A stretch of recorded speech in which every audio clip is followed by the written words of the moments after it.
bi destpêka sibehê re ji xewna şêrînê şiyar dibim.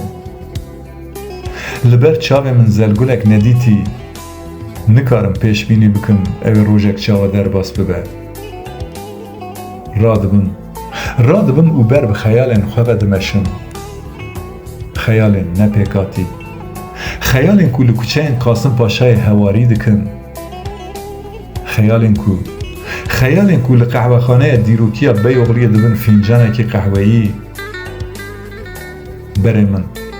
Berê min li hemama dîrokî, pişta min li sedra rûniştinê bi te re diaxivim.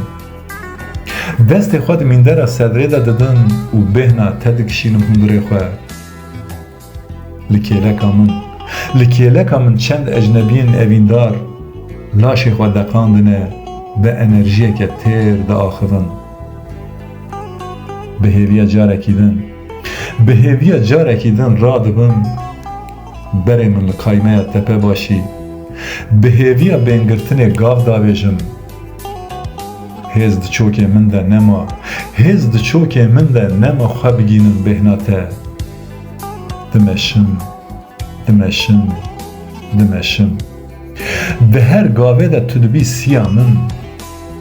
Barê min giran, berê min li Taksimê. Nîşaneya evîna te bi du hevokên helbestî li parka geziyê di nav çîtan da veşartîne. Ew xeyal dê neqlê Sûrên Amedê bênekirin. Sûr li benda te ye. Li benda bejn û bala te, li benda çavên te yê elayî, li benda porê te yê kezîkirî, li benda destên te yê henekirî ye. Were û bi destên min bigire. Were û min hembêz bike. Were divê roja mina mirî de bibe besê, bibe xozat, bila xozat bibe sî parî û xwe li çavê min rapêçe.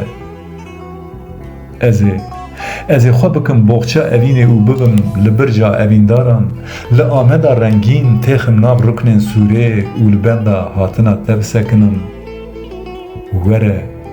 Were dilê min, were bila dinya xirab be bi nêrînên te yên xezalî. Were û bila qet ez mirîbim. Were û bila qet ez mirîbim.